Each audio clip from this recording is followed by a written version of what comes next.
Ang nasa harapan natin ngayon ay ang pang 2024 version ng Yamaha NMAX 155. Color glossy navy blue yung kanyang kulay pero hindi pa yan ang tawag sa kulay nito. Kung mapapansin kasi natin puro matte finish yung mga naunang model ng Yamaha NMAX. At ngayon meron na ring glossy finish. At ayun, di ba? Bagay na bagay din, very classy talaga ang datingan. At sa video na ito, pag-uusapan natin kung magkano nga ba ang presyo nito at kung magkano ang down payment at installment price ng motor na to. At alam nyo bang naka-promo rin ang motor na ito ngayon?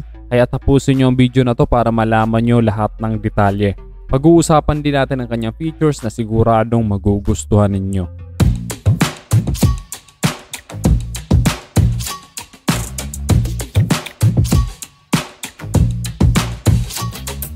Ayan guys, alam nyo talagang inaabangan ko na madala ito dito sa Bicol. At ito na, nasa harapan na natin ngayon ang bagong-bagong poging-poging Yamaha NMAX 155.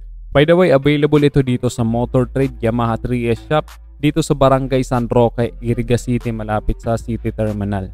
At ayan, napakaganda ng forma, ang ganda ng pagka-glossy finish, very premium, parang naka-ceramic coating. At ang maganda sa Yamaha, hindi nila tinitipid ang materials ng motor nila. Very durable ang mga fairings na ginagamit.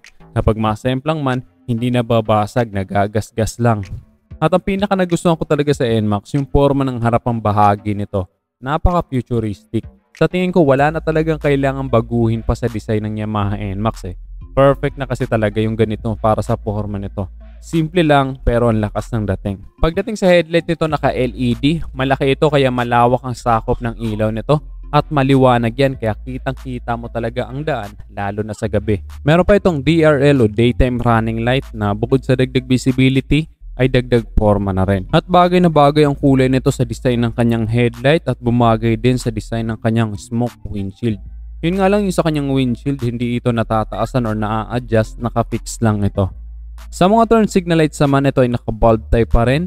Then ayan, meron itong hazard lights. Malaking tulong yan lalo na kapag nakatigil ka sa alanganing lugar dahil malalaman agad ang nasa likuran mo na nakatigil ka. At ayon sa nabasa ko, kaya daw palaging bulb type ang ginagamit ng Yamaha sa mga turn signal lights nila dahil mas matagal daw bago mapundi ang bulb type kaysa sa LED. Anyway, pagdating naman dito sa kanyang taillight, malaki ito. Very premium din ang design nito, pang maxi scooter talaga. Naka-LED ang kanyang taillight kaya very visible ka talaga, lalong-lalo na sa gabi.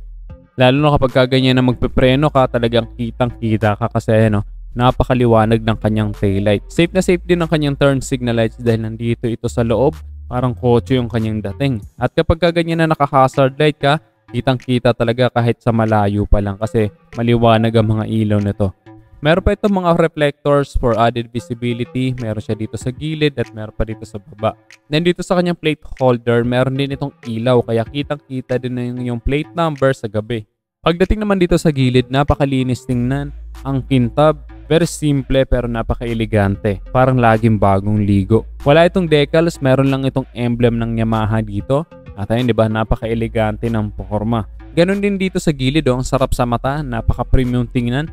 Bagay na bagay itong 3D emblem na NMAX. Color silver ito, bumagay din sa kulay ng fairings nito.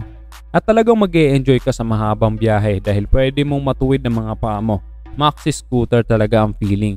Kaya kahit mag-Philippine loop ka gamit ang Yamaha NMAX na to, hindi mananakit ang katawan mo. Komportable din itong apakan dahil meron itong rubber kaya hindi dudulas ang paa mo. Mababa lang din ang seat height nito, 765mm lang. Pero dahil medyo malapad ang upuan nito, medyo nakabuka ka kapag tutukod-tukod ka ng paa mo. By the way, ang height ko nga pala ay 5'9" at ayan, abot na abot ko ang ground. Pero don't worry kung ikaw ay nasa around 5'3" ang height dahil hindi ka namang mahihirapang i-drive to kasi napakaganda ng handling ng Yamaha NMAX. At may mga kakilala rin ako na hindi namang ganong katangkad pero kayang-kaya nilang i-drive ang Yamaha NMAX. At ayan, malawak ang kanyang legroom kaya komportable ka talaga. Magaan lang siyang imaneho pero ang timbang nito ay 131 kilos. Kaya kahit malakas ang hampas ng hangin, hindi basta-basta maapektuhan ang stability nito. At kahit mabigat ang kanyang timbang, napakadali lang nitong i-double stand, very effortless lang. Kaya kahit mga babae, hindi mahihirapang i-double stand ang motor na to. Kung magpapagas ka naman, nandito lang sa harapan ng kanyang tangke. Itutok mo lang ito sa open, then click fuel. Then ayan, bubukas na ito, hindi ka mahihirapan pa, hindi mo na kailangan tumayo. Malaki din ang kanyang fuel capacity, 7.1 liters. kaya matagal-tagal bago ka maubusan ng gasolina. At matipid din ito sa gasolina, nasa around 40 to 45 km per liter ang kanyang fuel consumption. Meron pa itong start and stop system na kapag ka naka-on yan, automatic na mamamatay ang makina mo every time na titigil ka. So very useful yan kapag ka traffic, dahil kapag ka kung kailangan mo namang umandar, pihitin mo lang sila niya, andar ka na ulit. Then ayan, meron itong bulsa dito sa harapan, malalim din kaya safe na safe din ang ilalagay mo. Lalo na kapag ka cellphone kasi meron itong cover. Then meron pa dito sa kabila, dito meron itong built-in charging port kaya pwede ka na mag-charge ng cellphone mo dito. At mas malalim yung kanyang bulsa dito sa kabila. Malaki din ang underseat storage ito, 23.3 liters. At ayun, diba? Kasya dito ang isang full face helmet, pero depende pa rin sa design. Ang mga nasubukan ko lang yung mga small full face helmet, kasyang-kasya dito. At safe na safe ang battery nito dahil dito siya nakapwesto, kahit umulan o bumaha, hindi ito mababasa. Then of course, nakakilis na ito kaya yayamanin talaga. Meron pa itong answer box system para kapag ka nasa parking ka, madali mong mahahanap ang motor mo. Diba parang kotse lang. Para i-activate ang remote, long press lang. Kapag nag-blink ng mabilis, pwede mo nang i-open. Then kapag papatayin, long press again. Kapag nag-blink ng medyo matagal ang ilaw, nakapatay na yan. At pagdating sa kanyang instrument panel, naka fully digital display. Malaki ito kaya very user friendly. At para makita ang ibang indicator, click mo lang itong menu. Para sa fuel consumption, battery, trip A and trip B, oil indicator, V-belt indicator, at madami pang iba. At pwede mo rin itong i-connect sa cellphone mo through Yamaha Motorcycle Connect para makita mo ang buong status ng motor mo, makita mo kung saan ka huling nag-park at marami pang iba. Pagdating naman sa makina nito, ito ay 155cc liquid-cooled 4-stroke single overhead cam, 4-valve single cylinder, fuel injected and powered by Bluecore technology. Ang maximum power nito ay 15.4 PS at 8,000 RPM with a maximum torque of 13.9 Nm at 6,500 RPM. At base na rin sa experience ko, maganda talaga ang hatak na motor na to. Hindi ka mabibitin lalo na sa top speed. Dahil yan sa VVA nito o variable valve actuation. Bukod pa dun, meron kang peace of mind sa motor na to dahil maraming safety features ito. Gaya ng dual channel ABS, in case of emergency na kailangan mong mag full stop agad, hindi ito maglalak. Smooth pa rin ang magiging tigil mo. Kaya malaking tulong ito lalo na sa mga hindi inaasahang pagkakataon. Bukod pa doon, meron pa itong TCS o Traction Control System. Magandang safety features din ito lalo na kapag basa or madulas ang kalsada. Dahil kapag na-detect nito na hindi nagpapantay ang ikot ng gulong dahil sa madulas na daan, automatic nalilimitahan na nito ang andar para mas kumapit ang gulong mo sa semento.